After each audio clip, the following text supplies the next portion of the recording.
today with Chris Boltendahl, the frontman, lead singer of the legendary German power metal group Digger. How are you doing today, Chris? I'm fine, thank you very much.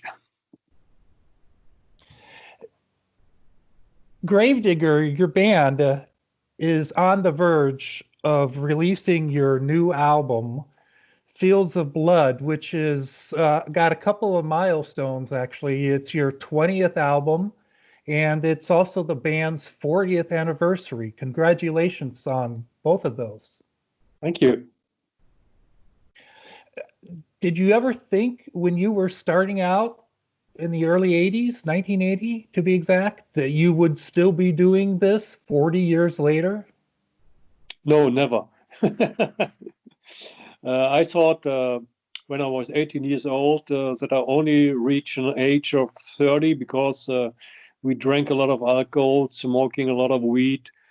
And then I was 30 and I thought, okay, perhaps I can reach 40 and then it will be finished. But then I was 40, I stopped drinking and smoking.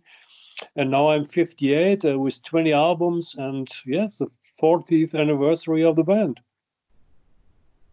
That is such an incredible milestone. Not a lot of bands, reach that level. Yeah, I think so too. But all the time, the last 40 years, I went through good times, also through bad times. But at the end, I never gave up the faith in my music and the faith in the fans and everything. So that kept me alive all this time. And I'm a creative guy. I like to play music. I'm a fan of heavy metal too. And yeah, I think that is the reason why we always release records, touring, and everything. Great. Well, how are you and the other members of the band doing right now amidst this COVID-19 pandemic that we're in? Yeah, I released a statement today on our Facebook page that we are all alive, we are healthy, and I said, yeah, we can't play shows in the moment. That is, it's a big problem. But nobody can play shows. So it's a world problem. And what I can say is, yeah, we have the 40th anniversary, can't play any shows, but we won't play any streaming shows or playing in front of cars. It's very popular now here in Germany in a car cinema. I don't know if you have this in the States. Yeah. Or drive-in cinema. Yes. And bands playing in drive-in cinema, but that's not for Gravedigger, We need the power, the energy of the fans to realize, to make it real, a real show, not playing in front of 500 cars, And on the other side, we told the people that if we can't play live for a long time, we will release a record every year. Okay. So what do you think that the future of live shows is going to look like? I have no idea. I would be a magician if I have an idea, but nobody knows where all this COVID-19 virus will end, I'm living in Cologne. We have 1 million people living here, and we have 59 people with COVID-19, That is nothing. Right. Yeah. Well, actually, I am outside of Chicago, and for the state of Illinois that Chicago is in, for example, just yesterday there were 4,000 new cases just in one day.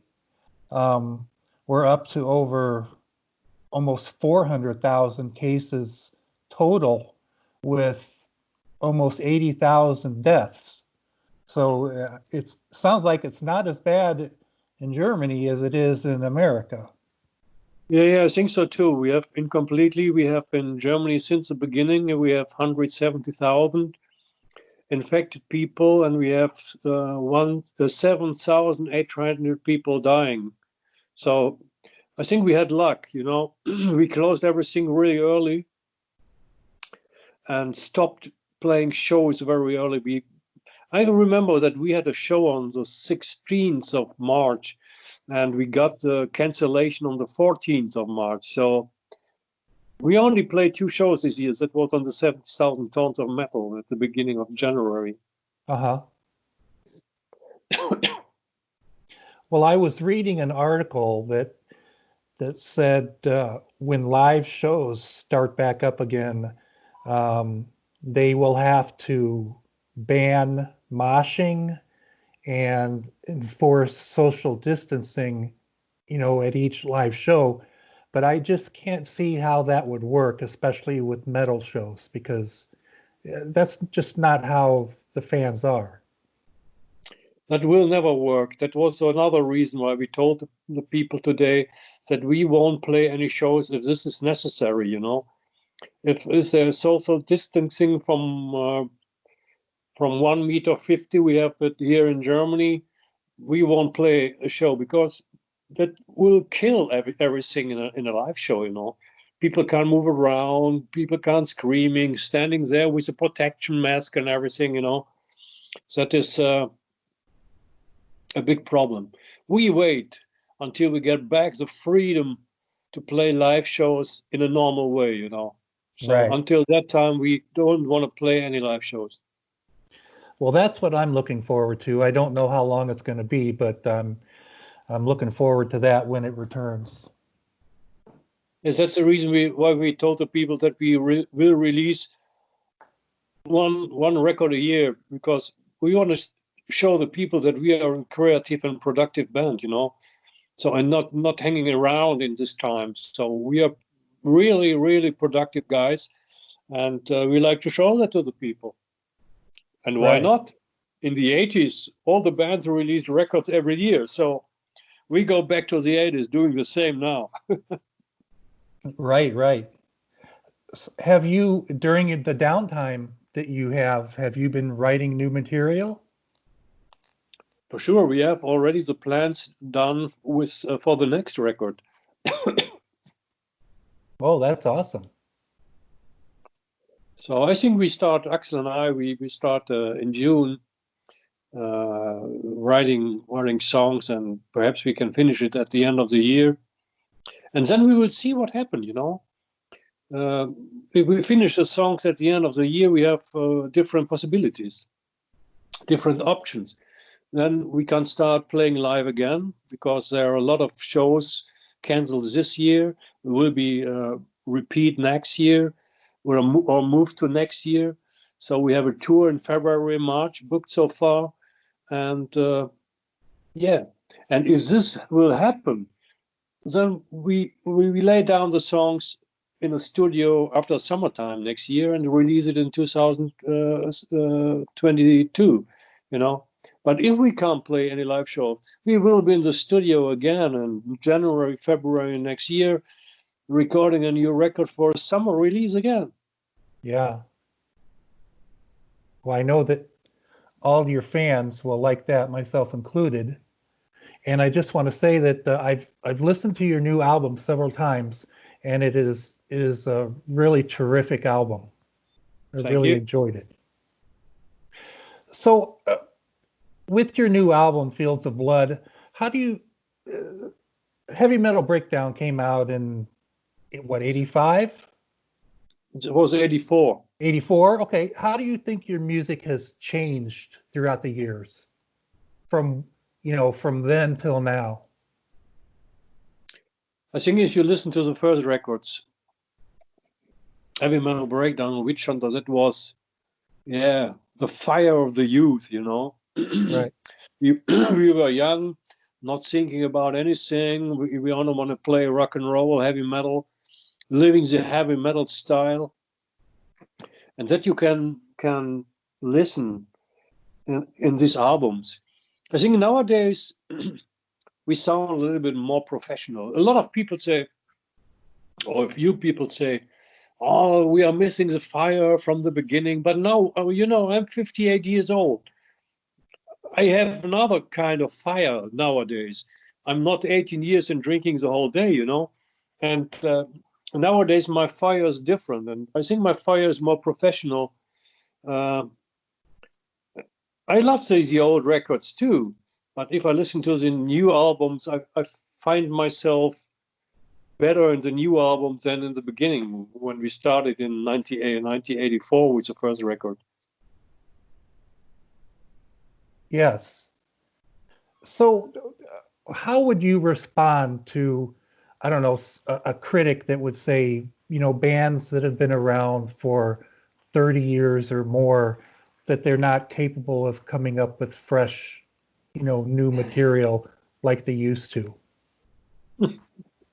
When I listen to a Van Halen record, I want to listen to a Van Halen record and not to a record of Dream Theater, or Van Halen playing kind of Dream Theater.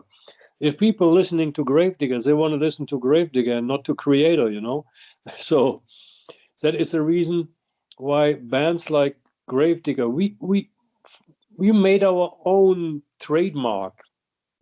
My voice, the sound of the guitars, the guitar riffs and everything. So I think from time to time we changed a little bit in our own borders, If you listen to the last one, to The Living Dead, it sounds different to the new one. If you listen to Heat of Metal, it's a different one. And we like to play a little bit with our own style. And but at the end, every record sounds 120% like Gravedigger, and that is really important for us. Right. Cool. Well, when you were younger, first starting out, which bands influenced you, and what bands influence you now? Well, my influences are definitely at the end of the 70s. It's it's Deep Purple, Led Zeppelin, Judas Priest, Iron Maiden, Dio. Also, the German band Accept and Scorpions influenced me. Uh-huh. And nowadays, I listen a lot because I'm not a big fan of Spotify. For me as an artist, it's shit because you don't earn any money with it. But on the other side, I use it as a fan because you can go on a release day. Friday is release day here in Germany. You can listen to the new releases very quick. Sure. But at the end, I always listen to my old faves, not to actual bands like Battle Beast, or I like a couple of songs from these bands, but at the end, I find my way back home to my idols from the 70s and the 80s. Yeah, I'm kind of the same way. Professionally, I have to listen to a lot of, the new material, but I still have my old favorites from the 80s and 70s and such, kind of like what you just said. Yeah. Many of your albums uses Scotland as the theme. What is it about Scotland that keeps you going back to that theme? Have you ever been to Scotland? No, unfortunately. It's a magical country. I love it so much. The landscapes, the castles, the history of this country, the seaside shores and everything. So it's amazing. If you travel to Scotland, you will be addicted to that, definitely. And I'm also very interested in this kind of history, especially the Scottish history or the British history. And 2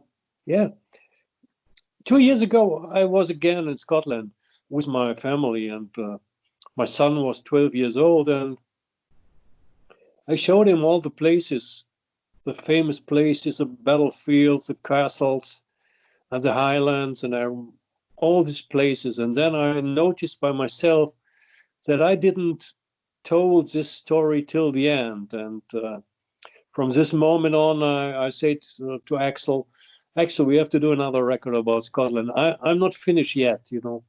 I have to do another one. And yeah, we did it. And we finished this trilogy now. And I think now it's enough for Scottish history. Okay. The next one won't be about Scottish history. That's for sure. Interesting. I also wanted to say that I really love the artwork on your album covers, especially the last several. Who is the artist that you use?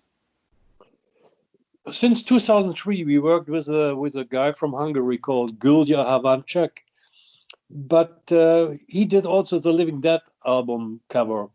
But for the new one, I thought I have to change something. And I found an artist on Facebook called Alex Tartsus. He is from Russia. He's living in Siberia, in a really cold area, and he's doing crazy death metal covers so far. And then, but I liked his style, and then I contacted him and said, "Hey, you want to work for Gravedigger?" And he said, "Yes, yes." And he came up with a good idea. Yeah, and the result is on your table. Well, it's really amazing artwork, and it makes such a great album cover for you guys. Yeah, for sure. So I just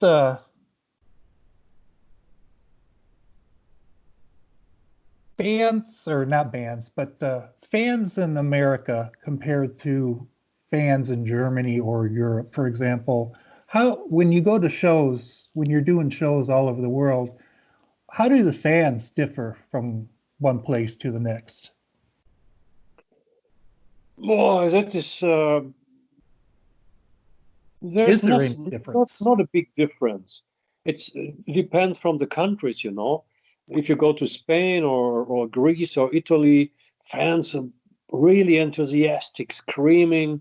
And if you go more to the north of Europe, for example, they are a little bit more colder, you know, looking and yeah. But the most exciting fans are also in South America. They're going mad about the bands.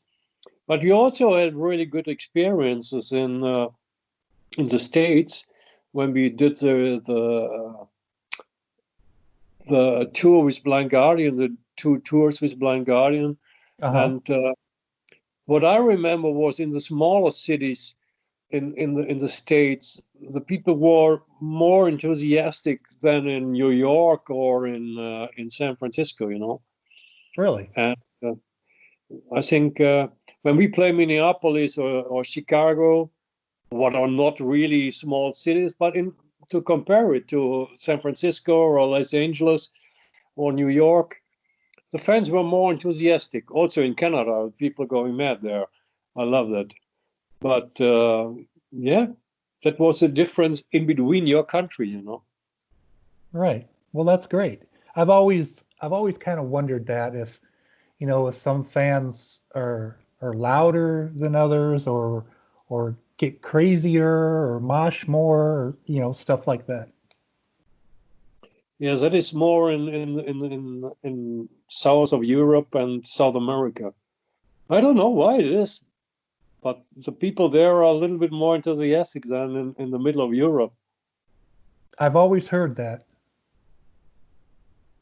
Yeah, if you the best example is if you listen to the 25 to Live album from Gravedigger, the DVD which we recorded in Sao Paulo in 2004 or 2005. People went mad after every song there, screaming, singing. Wow, that was after 2.5 hours. They never get tired. And we were really, really surprised about that. Well, does it ever get old for you I mean, not old, I shouldn't say that. Are you amazed at when you're at a live show somewhere like South America, for example, when the fans, they know all the lyrics to your songs, even songs that aren't quite as big as others, but they seem to always know all the lyrics. That would just blow me away. Yes, that is great. Sometimes they knew it better than me.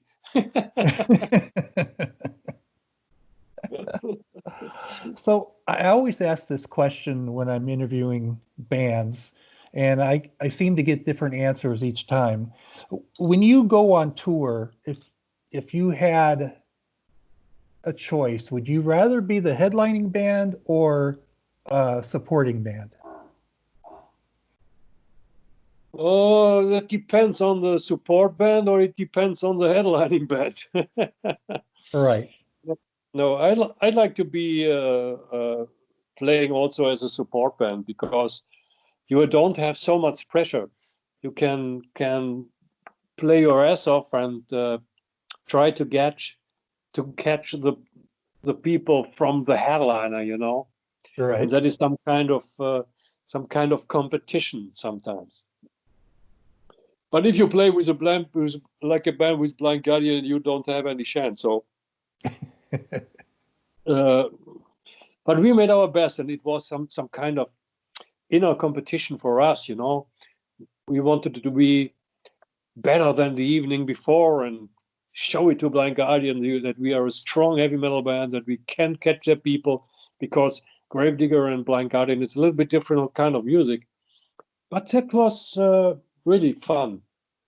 It's some kind of motivation, if you play Yes. as a good headliner. But on the other side, if you have a good support band, you have also to be on the top, to be as a headliner. So both things, more or less, it's the same. Do you always get to, if you're headlining, do you always get to pick who the support bands are, or does the label do that? No, we choose every support band by ourselves. Okay. The label has nothing to do with that. Okay. So I don't want to keep you very much longer, Chris. What do you think the future holds for Gravedigger? This is your 40th anniversary. How much longer do you think you'll be doing this? 10 years? I don't know. Axel and I, we have already the ideas for the next 2 records. So 2 records are more or less safe. But yeah, let's see what the future will bring. Everybody has to stay healthy. We have to see what the Earth's development is going on, what happened with the environment, what happened with COVID-19 now. How can we deal with that in the future? Will there be another pandemic in the future, So, Yeah. but we believe in ourselves, and we believe in our fans. And that is a small thing we can do for all our fans so far, And yeah, we try to keep the metal flame alive, also the Gravedigger flame. And I hope that we have a couple of years more to record and play. Well, I hope so too, because I've been listening to Gravedigger since Heavy Metal Breakdown came out, and you're a great band, and I love listening to you guys. Your newest album, Feels the Blood, is a really good album. I really have enjoyed it, and I think the fans are going to love it too. Thank you very much, Michael. Stay healthy. You as thank you very well. much for the interview. Well, it was a pleasure speaking with you, Chris, and I wish you nothing but luck in the future with Gravedigger. Thank you very much. Enjoy your day. Thank you. You too. Bye-bye. Thank you. Bye now.